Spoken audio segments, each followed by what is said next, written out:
Ce matin, on va continuer l'étude qu'on a commencée d'un livre prophétique, qui est le livre d'Ézéchiel, qui se trouve dans l'Ancien Testament. Et on a pris depuis quelques semaines l'habitude de lire verset après verset pour en étudier la substance, discerner ce que Dieu souhaite nous dire à travers ce livre. Et peut-être commencer simplement pour ceux et celles qui nous rejoignent dans l'étude de ce livre, dire que les chapitres qu'on vient d'étudier, le chapitre d'aujourd'hui, n'est pas a priori un éloge à la joie, mais plus une question qui revient, lancinante, du jugement et de la colère de Dieu. Et c'est un thème pas simple à aborder. Nous allons le faire ensemble parce que je crois qu'il nous parle encore aujourd'hui dans ce que Dieu attend de nous, du regard qu'il porte sur l'idolâtrie notamment, et l'espérance qu'on peut aussi avoir en lui. La semaine précédente, c'était Nicolas Rudy qui avait consacré sa prédication au sort réservé à la ville de Jérusalem. C'est le chapitre 5 du livre d'Ézéchiel. Lieu de résidence de Dieu dans le temple, symbole de la centralité de la foi de l'Éternel, du peuple d'Israël. Et maintenant, comme chapitre après chapitre, Ézéchiel reçoit une parole de la part de Dieu, un oracle, qui est à destination non pas simplement de la ville de Jérusalem, mais du royaume de Juda dans son entièreté, car au fond, ce n'est pas simplement la ville de Jérusalem qui s'est détournée de lui, mais bien tout le pays. Il souhaite en exposer les causes profondes et anciennes. Et ce chapitre vient nous interroger sur la question de notre relation à Dieu, et plus particulièrement la position que nous lui accordons. Lisons ensemble le chapitre 6 du livre d'Ézéchiel. Je vais lire selon la version de la Bible Semeur. Vous aurez peut-être des termes un peu différents, mais le sens sera le même. Je lis. L'Éternel m'adressa la parole en ces termes. Fils d'homme, tourne-toi en direction des montagnes d'Israël et prophétise contre elles en disant : Montagnes d'Israël, écoutez la parole du Seigneur l'Éternel. Car voici ce que je dis, voici ce que dit le Seigneur l'Éternel, aux monts et aux collines, aux vallées, aux ravins. Je vais faire venir l'épée contre vous, et je détruirai vos hauts lieux. Vos autels seront dévastés, vos encensoirs seront réduits en pièces, et je ferai tomber vos blessés devant vos idoles. J'étendrai les cadavres des Israélites devant les statues de vos dieux, et je disperserai vos os autour de vos autels. Sur toute l'étendue de votre territoire, les villes seront dévastées et les hauts lieux détruits, afin que vos autels soient démolis, que vos idoles soient brisées et anéanties, que vos encensoirs soient cassés et qu'il ne reste rien de tout ce que vous avez fait. Au milieu de vous, des blessés tomberont, et vous reconnaîtrez que je suis l'Éternel. Mais je vous laisserai un reste d'entre vous, des rescapés de l'épée qui survivront parmi les autres peuples. Ils seront dispersés dans différents pays. Et parmi ces peuples qui les retiendront captifs, vos rescapés se souviendront de moi, car je briserai leur cœur prostitué. Une autre traduction possible qui a été brisée par leur cœur prostitué, ça dépend de la version grecque ou hébraïque. Et les yeux adultères qui se sont tournés vers leurs idoles. Ils se prendront alors eux-mêmes en dégoût pour le mal qu'ils ont fait et pour toutes leurs abominations. Et ils reconnaîtront que je suis l'Éternel, que ce n'est pas en vain que j'ai parlé de leur causer ce malheur. Voici ce que déclare le Seigneur l'Éternel. Va, frappe dans ta main, tape du pied et dis : Hélas, pour tout le mal abominable commis par les gens d'Israël qui sont près de tomber, dévorés par l'épée, la famine et la peste. Celui qui sera loin périra de la peste, celui qui sera près tombera par l'épée, celui qui restera, qui aura été préservé jusqu'à là, mourra par la famine, et toute ma colère s'assouvira sur eux. Et vous reconnaîtrez que je suis l'Éternel, quand leurs blessés tomberont au beau milieu de leurs idoles, autour de leurs autels, sur toute colline élevée, jusque sur les sommets des montagnes, sous tous les arbres verts et tout chêne touffu, verdoyant, ces endroits où ils offrent un parfum apaisant à toutes leurs idoles. Je brandirai ma main contre eux, je dévasterai leur pays pour en faire une solitude, du désert à Ribla, ou Dibla, ça dépend des traductions, partout où ils habitent, et ils reconnaîtront que je suis l'Éternel. Amen. Voilà un texte, comme j'ai dit, qui n'est pas si facile, je pense, à lire, à accueillir ce matin. J'imagine que c'est bien plus simple de recevoir une bonne nouvelle qu'une mauvaise. Néanmoins, ce texte parle d'un jugement que va opérer l'Éternel sur ce qui reste du royaume d'Israël, le royaume de Juda. Et la mention de faire une solitude, le dernier verset, du désert à Ribla ou Dibla, c'est l'occasion de dire par la bouche du prophète que ça sera l'ensemble du pays qui souffrira la colère de Dieu. Avant de plonger nos regards dans ce texte et d'y voir ce qu'on pourrait nous en tirer aujourd'hui, il me semble bien, on ne le fait pas toujours, mais là ça a du sens, d'essayer de comprendre le contexte historique, même archéologique, dans lequel se pose ce texte d'Ézéchiel au chapitre 6. Parce que si vous avez été déjà lecteur de la Bible, vous avez déjà peut-être entendu cette expression des hauts lieux. Ce n'est pas simplement dans ce chapitre-là qu'on trouve. Qu'est-ce qu'un haut lieu ? Je pense que c'est bien de se dire ensemble ce que c'est. L'allusion, et là je prends les notes de la Bible archéologique qui nous aident à mieux comprendre ce que sont les hauts lieux, l'allusion régulière à des hauts lieux israélites dans la Bible, ça peut être un peu déroutant. Cette expression, en fait, c'est la traduction d'un mot hébreu qui littéralement signifie hauteur et qui désigne, comme on l'a lu là aujourd'hui, des sanctuaires locaux en plein air, fréquemment situés sur des collines, mais pouvant très bien se trouver ailleurs, voire même pas en fait sur des hauts lieux au niveau de la hauteur, puisqu'on nous a parlé de ravins dans notre texte. Donc certains pensent que les termes évoquent la situation géographique, d'autres le type de construction. Et je suis plutôt partant sur le type de construction, parce que sinon on ne voit pas pourquoi il y aurait des hauts lieux dans les ravins. Le type de construction, en fait, c'était des lieux où on s'approchait et il y avait des autels qui étaient proposés, qui étaient là, avec parfois des statuettes ou une maison dans laquelle on rentrait et puis on adorait l'idole qui s'y trouvait. L'idole, c'était des représentations des différents dieux. Je vous ai mis une image d'un autel qui a été reconstitué en Israël, parce que ce n'est pas si simple de retrouver des autels d'il y a plusieurs siècles en arrière. Mais voilà un peu l'image qu'on en a trouvée et qu'on a reconstituée. Donc des amas de pierre taillés avec des cornes sur les côtés. Et puis en fait, on s'approchait de cet autel-là, soit pour faire brûler des parfums, ce que nous a dit le texte, soit pour sacrifier des animaux, soit malheureusement pour certains dieux qu'on honorait et particulièrement cruels, des sacrifices humains, et plus particulièrement d'enfants. Donc, en fait, c'était des lieux où on s'approchait pour venir à la rencontre du Dieu en question, et pour faire des sacrifices, des offrandes, dans l'idée d'obtenir un bienfait en retour. Ce n'était pas gratuit, on n'y allait pas juste comme ça, mais on attendait un retour de ce qu'on allait faire. Ces hauts lieux, en fait, ils ont une histoire en Israël, puisque, je fais très rapidement, mais vous pourriez lire dans les livres des rois, lorsque Israël, qui est dans le désert, doit venir dans le pays de Canaan, il est demandé qu'il puisse conquérir ce pays et détruire les hauts lieux qui s'y trouvent. Donc les hauts lieux étaient là avant les Israélites, c'était en fait ce que les Cananéens, qui étaient les habitants avant les Israélites, pouvaient vivre au quotidien dans l'adoration d'un certain nombre de dieux. Et au lieu d'avoir détruit ces hauts lieux, ils sont restés avec. Donc les Israélites ont réutilisé ces lieux-là pour venir célébrer l'Éternel, et avec la tentation qu'on retrouve dans notre chapitre d'un syncrétisme où on louait l'Éternel mais aussi les autres dieux de l'époque. Et d'ailleurs, une manière de signifier si Israël s'est bien conduit ou non dans la Bible, dans l'Ancien Testament, c'était de voir ce qu'ils ont fait ces hauts lieux. S'ils les ont détruits, c'est qu'ils étaient sur la voie de pouvoir vraiment servir l'Éternel, et s'ils les laissaient, c'était en général une occasion de chute pour eux et de mélanger l'Éternel avec ses idoles.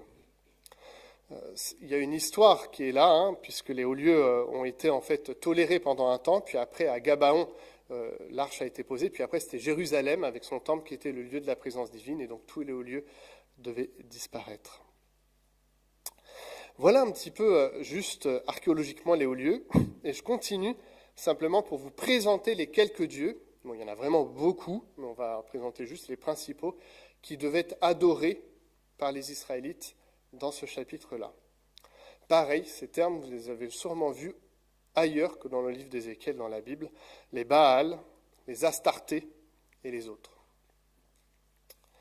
Les Baals, donc, c'était des dieux souvent qui étaient liés à l'orage et à la fertilité. On les retrouve dans l'histoire, comme en Mésopotamie, en Égypte. Voilà, c'était un lieu de culte qui était très régulier et une idole qui était très régulière.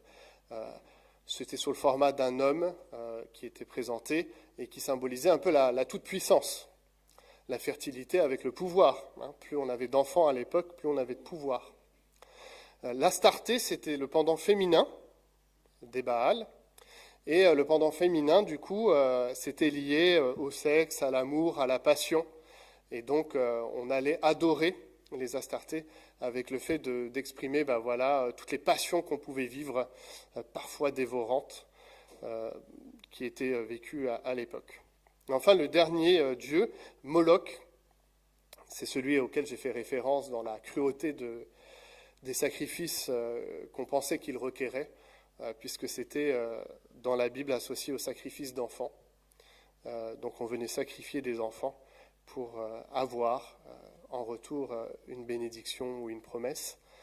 Et c'est un dieu plutôt lié au monde souterrain. Donc j'imagine que c'était plutôt les ravins, c'était plutôt ces dieux-là qu'on adorait.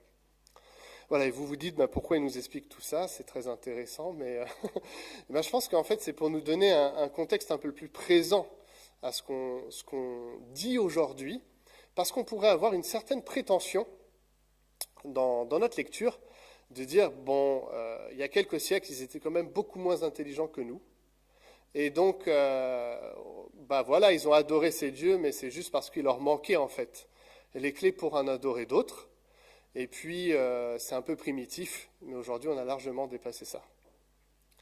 Et j'aimerais simplement qu'on reconnaisse ensemble que déjà il y a une certaine prétention à dire ça, même s'il y a des choses qu'on a découvertes scientifiquement et qu'on a sûrement davantage de savoir scientifique des choses qui nous entourent aujourd'hui, mais que quand même je crois que l'être humain n'a pas profondément changé dans les inspirations qui sont les siennes à chercher le pouvoir, à chercher à vivre ses passions, et à chercher à obtenir des gages d'une promesse, d'une bénédiction ou quelque chose à travers les sacrifices qu'il va initier dans sa propre existence.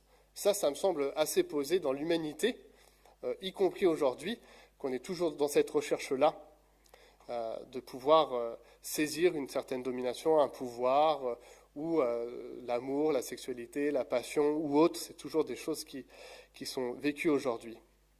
Une expression qu'on utilise, désolé parce que mon anglais est très mauvais, mais life fast, die young, vivre intensément, mourir jeune, ça c'est assez approché des Astartés, dans le sens de vivre les passions dévorantes et de les vivre le plus fort possible, même si ça doit nous conduire parfois au drame d'une vie écourtée. Mais si l'Éternel a une profonde colère en fait au travers des Israélites, c'est parce que le fait d'adorer les idoles contrevient en fait à l'alliance qui avait été formulée entre Israël et son peuple. Cette alliance qu'on retrouve de manière très schématique dans les 10 commandements, et en particulier dans le premier commandement, je lis l'Exode chapitre 20, « Alors Dieu prononça toutes ces paroles, « Je suis l'Éternel, ton Dieu qui t'a fait sortir d'Égypte, du pays où tu étais esclave. Tu n'auras pas d'autre Dieu que moi. Tu ne feras pas d'idole ni de représentation quelconque de ce qui se trouve en haut dans le ciel, ici-bas sur la terre, ou dans les eaux plus bas que la terre. Tu ne te prosterneras pas devant de telles idoles. Tu ne leur rendras pas de culte, car moi, l'Éternel, ton Dieu, je suis un Dieu qui ne tolère aucun rival. » Voici les termes de l'alliance qui étaient donnés entre le peuple d'Israël et Dieu.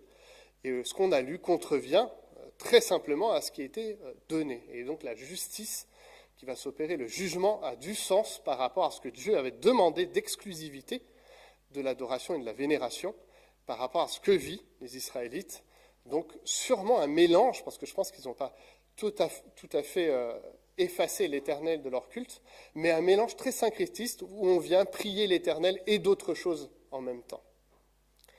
Et je crois que c'est une vraie interrogation qu'on pourrait avoir aujourd'hui, de se poser la question de ce qui nous retient, ou de ce qui retient la société, d'une vraie adoration. Parce que l'idole, le culte, c'est l'acte de venir adorer ou vénérer quelque chose ou quelqu'un.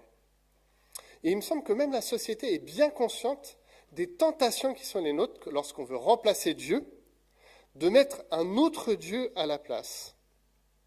Puisque c'est exactement ce qui se vit dans ce chapitre, de ne plus avoir confiance dans le Dieu d'Israël et de rechercher d'autres alternatives possibles. Et j'aimerais vous citer quelques éléments, je crois, de tentations qui peuvent être les nôtres et qui sont référencés, c'est vrai, je pense, dans le monde chrétien, mais même au-delà, et je trouve ça intéressant. Plusieurs livres, plusieurs ouvrages parlent aujourd'hui du culte de la consommation. Et non pas simplement du culte de la consommation, mais même de la rigueur dans ce culte de la consommation, de singer ce qui se vit dans le christianisme avec une foi, des lieux de culte et même une liturgie. Je m'explique. Un ouvrage, par exemple, présente le fait que, par rapport à la foi chrétienne, le culte de la consommation, on reprend tous les principes. La foi, la référence de la consommation, c'est la croissance. Ces lieux de culte, c'est les centres commerciaux. Et un certain nombre d'architectes sont même allés plus loin en réitérant l'architecture d'un centre commercial comme ceux des cathédrales, avec, si vous allez sur la Part-Dieu, c'est assez frappant, au centre la lumière qui rentre et qui nous appelle ensuite à aller sur les côtés, pouvoir consommer. Mais, plus intéressant, il y aurait aussi des liturgies, des choses à laquelle on se prépare pour pouvoir vivre ce culte et cette consommation. Et je trouve un exemple assez marquant, c'est le Black Friday. Dans quelques semaines, on se sera tous préparés à faire des bons achats. On aura mis de l'argent de côté. On aura peut-être mis aussi des objets qu'on souhaite acheter pour être sûr de pouvoir les trouver à la promotion sur le jour dit. En soi, on s'est donc préparé des jours ou peut-être même des semaines à l'avance, à savoir que le jour dit, ça sera le moment d'aller acheter. Exactement une liturgie, par exemple, comme Pâques ou Noël, où on se prépare à la rencontre d'un événement important. Ainsi, plusieurs parlent de la consommation comme un lieu de culte assumé. Des cultes sans transcendance, puisqu'il n'est plus question de mystère, mais des cultes où l'objet du culte est la consommation, mais on pourrait dire en fait soi-même. Un autre lieu de culte qui, pareil, a été retrouvé par plusieurs, et je trouve que c'est intéressant que ce ne soit pas simplement une pensée chrétienne qui s'en inspire, c'est le culte du capitalisme ou de la possibilité du rêve que le capitalisme offre.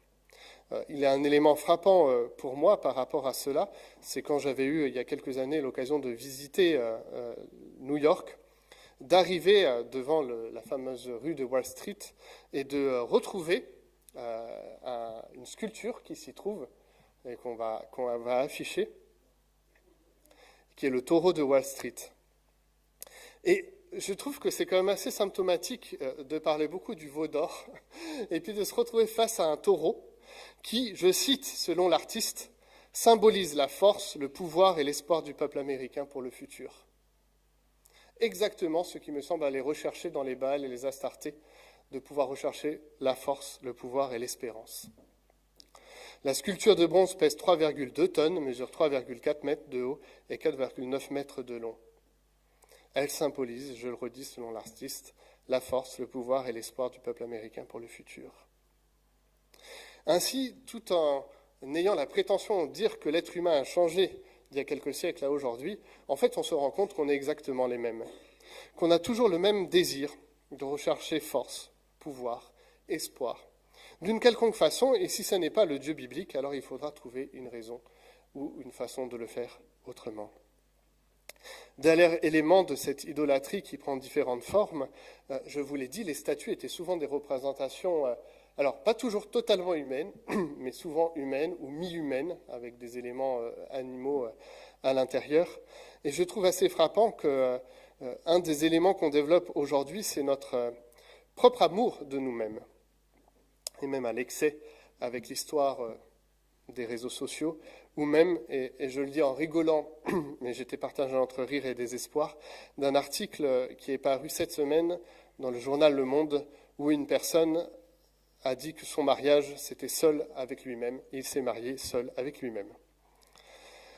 N'est-ce pas simplement l'exemple de cet entre-soi où on dépasse même la recherche d'autres choses qui nous donneraient du sens pour trouver en soi-même l'autodétermination et finalement accepter d'être son propre Dieu. D'avoir la réponse à toutes les questions en puisant en soi-même, aux dépens sûrement du prochain. Que ça soit la consommation, que ça soit le capitalisme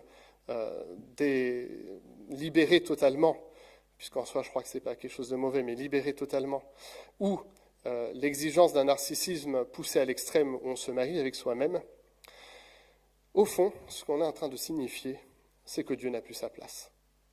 Non seulement Dieu, mais aussi celui qui est à côté de nous. Car que ce soit dans la consommation, le capitalisme libéré, ou l'idolâtrie de soi-même, par corollaire du fait de ne plus avoir Dieu en ligne de mire, c'est aussi le prochain qu'on n'a plus. En tout cas, dans la consommation, nous acceptons de sacrifier un certain nombre de nos contemporains et de nos prochains pour que d'autres en profitent. Dans le capitalisme, nous acceptons que certaines choses soient formulées au détriment de d'autres pour que certains possèdent. Et si nous acceptons de nous marier avec nous-mêmes, c'est au détriment de beaucoup d'autres avec qui nous pourrions avoir des relations saines et plus apaisées, même si j'entends dans l'article que la personne qui a fait ce geste souhaite avoir des relations saines et apaisées avec ses amis et ceux qui sont auprès d'elle. Ça, c'est quelque chose qui fait partie des tentations humaines. Et lorsqu'Ézéchiel parle de cela, en fait, il nous parle à tous. L'oracle qui est posé sur les Israélites est un oracle qui vient aussi nous parler de nous-mêmes, de nos propres hauts lieux, de nos propres tentations, que ça soit à l'extérieur de l'Église, mais même à l'intérieur. Jésus reprend très sévèrement les pharisiens et sadducéens, dont la piété semble être sans reproche. Eux qui avaient accepté de respecter la loi à la lettre, se voient reprocher d'avoir par cela enlevé Dieu de l'équation, d'avoir enlevé Dieu de la foi, du salut, du besoin d'une relation avec Dieu. Car ce texte, parmi d'autres, ne vient pas à la rencontre en fait de ce qui est associé à une mauvaise relation à Dieu. Bien des textes prophétiques viennent dire qu'en fait, à travers une relation qui n'est pas bonne avec Dieu, l'injustice prend son pas. Mais là, il n'est pas question d'injustice, même si c'est sûr qu'il y a une pratique de l'injustice, mais c'est d'abord la relation à Dieu qui est visée. Où se situe le peuple? Où se situe chacun d'entre nous vis-à-vis de Dieu? Accepte-t-il de reconnaître la transcendance de Dieu et en acceptant cette transcendance de voir à travers Dieu le chemin? D'accepter que Dieu nous dépasse, mais qu'en même temps il se fait proche? D'accepter au fond que nous sommes dépendants de lui pour nos existences et pour vivre la paix, le bonheur que nous recherchons? Oui, le texte d'Ézéchiel ce matin vient nous interroger avec vigueur de là où on se place chacun d'entre nous et dans laquelle la société se place vis-à-vis de Dieu. Elle vient aussi dire la parole de Dieu par rapport à cela. C'est que Dieu est en colère, que Dieu ne supporte pas d'avoir été remplacé, lui qui nous a donné la vie, lui qui nous a tendu la main, non seulement à Israël, mais même encore davantage aujourd'hui par le biais de son Fils, Jésus. Jésus, c'est l'image du Père que nul ne peut voir. C'est au fond celui qu'on peut regarder si on veut connaître Dieu.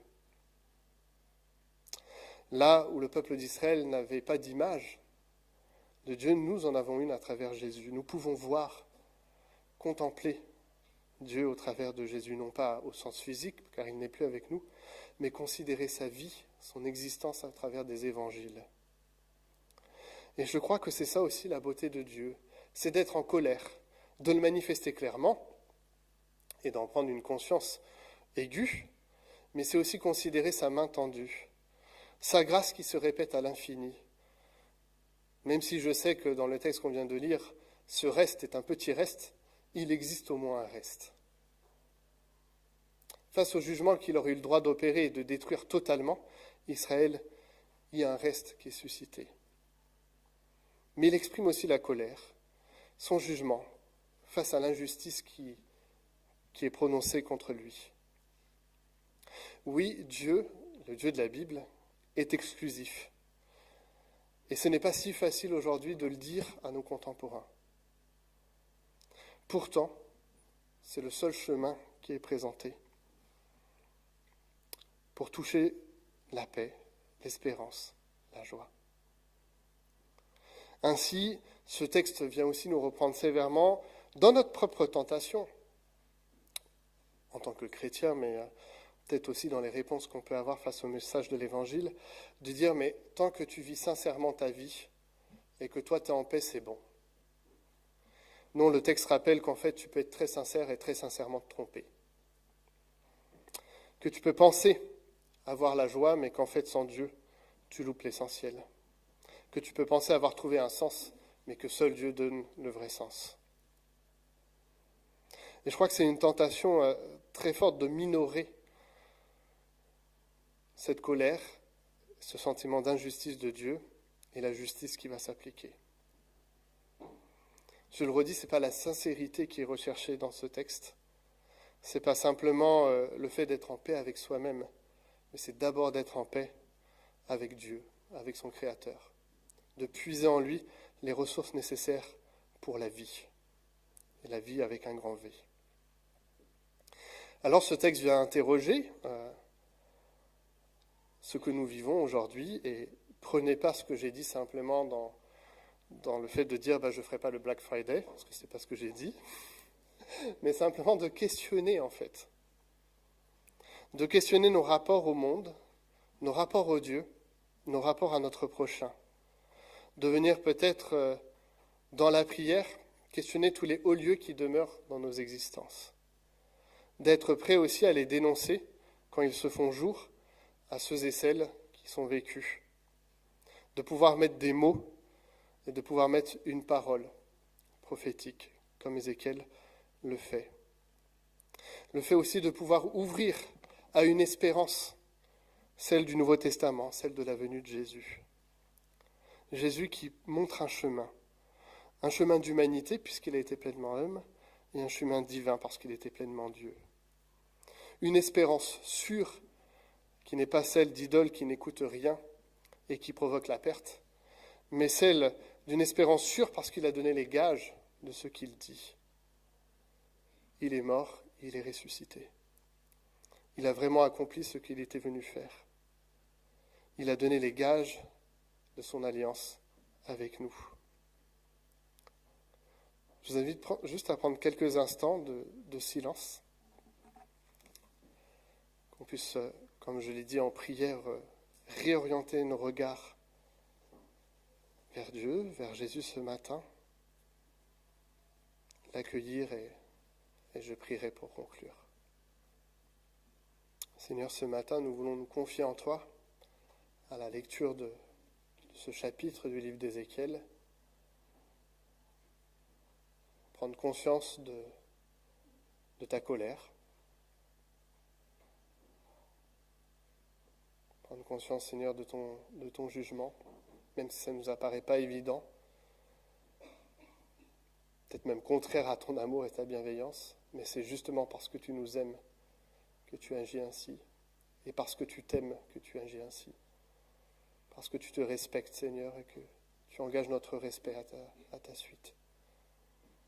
Seigneur, nous voulons prendre conscience que nous avons des hauts lieux dans nos propres existences, et nous voulons être sensibles pour laisser toute la place à toi. Viens chasser toutes les tentations qui sont les nôtres d'un syncrétisme qui ne laisserait pas la totalité de la place qui te revient. Permets-nous de comprendre même dans l'Église ce qui est de cet ordre-là, pour pouvoir, Seigneur, avancer vers toi d'un même cœur, d'une même intelligence et d'un même pas. Prendre conscience aussi du message que nous devons à nos contemporains, sans orgueil de notre part, mais avec humilité. De ne pas amoindrir ce message, mais d'en dire toute la substance et la vérité.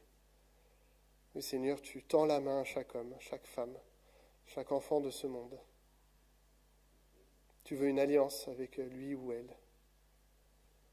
Tu veux la réconciliation. Mais Seigneur, tu prends acte aussi de ceux et celles qui te rejettent, qui t'ont effacé, qui t'ont remplacé. Et Seigneur, nous voulons prier aussi pour cette repentance. Que les gens changent de voie, que nous puissions changer de voie, pour nous réorienter vers toi.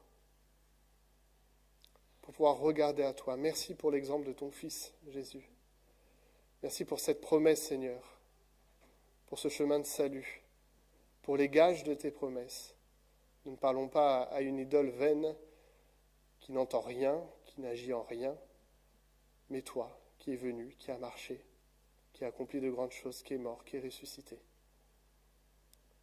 Mais Seigneur, nous voulons te suivre ce matin, t'honorer dans nos vies, te demander pardon si parfois nous dévions, et accueillir ta grâce et ton amour. En ton saint nom, Jésus. Amen.